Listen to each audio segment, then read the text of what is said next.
go and see Zor, as you can gather by the footage in front of you. Yeah, he's in the tower.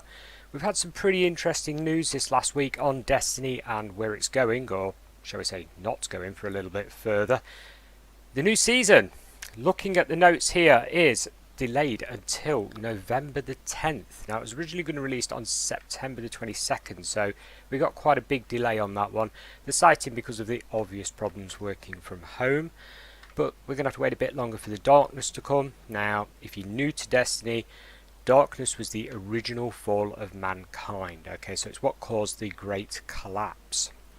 We're actually going to meet the darkness. We're going to go and probably fight the darkness, let's face it, and we've got to wait a bit longer. So they are stretching this season out. Now I understand, you know, working conditions at the moment and stuff for them must be difficult, but I don't know if this season's got the legs to actually last that long without them adding in some extra bits and bobs. You know, it's a repetitive season just like the last one, but definitely more interesting. So anyway, that's the news at the moment, the big news anyway. So let's go and see what Zor's got this time. Anything good?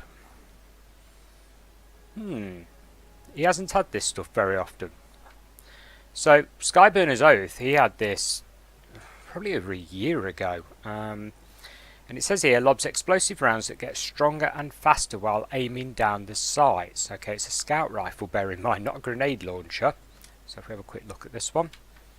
It looks a little bit like, I don't know, like a flamer to me. Like a flamethrower, looking at the nozzle, but weird design anyway. Actual in use, I did use this for about an hour before I realised I didn't like it and it wasn't very good. It's the aiming that's the problem. It says here when aiming down the sights the slugs travel fast and straight with higher damage and a lower rate of fire.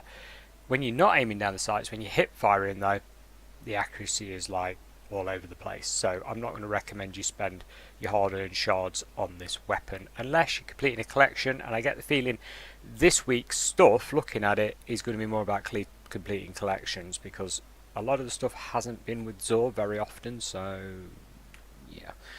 Okay, let's go. Lucky Raspberry. I mean, where did they get these names, really? I mean, okay, improves arc bolt grenade chains. That's it.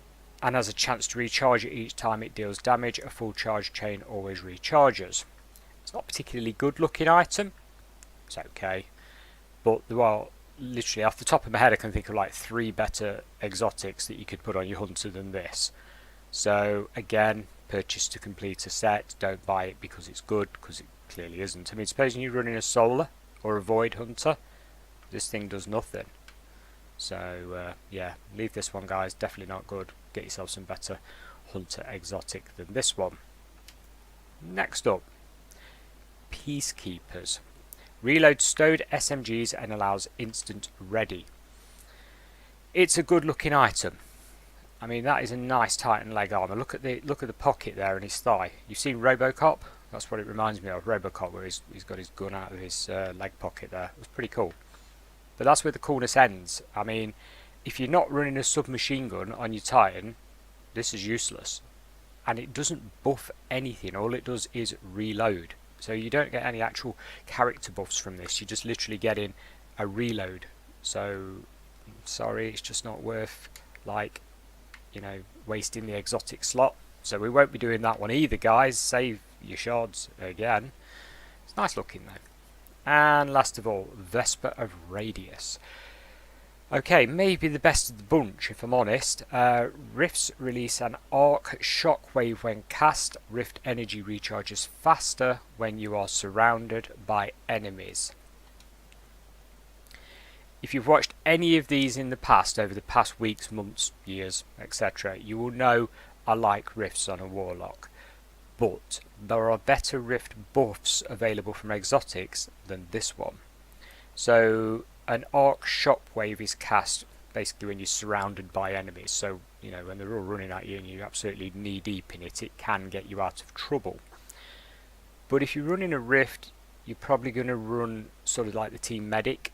So you're going to be buffing everybody with your Rift, or at least, you know, putting a healing Rift down or a power Rift down of some sort. So again, this makes this pretty useless, to be honest. Does it look nice? What do you think? Not in those colours. Maybe in a different colour. I don't know. It's just not worth purchasing. You know, it's there. Okay. There's some shaders I suppose could make this look better, but it's still pretty useless, to be fair. Yeah, doesn't look bad in some lights, I suppose, but let's try it in a red and black. Yeah, not feeling it. So, a pretty poor week. Like I say, they're not a common one that he sells, so you're probably going to use it to complete your collections. If not, don't buy absolutely any of them. And then of course you've got your exotic engram here. If you've got one without a tick on it, pick it up, complete your collection. That's it. That's what he's got. It's pretty lacking, guys. I'm not too impressed this time, if I'm honest. But he can't have a good week every week, can he?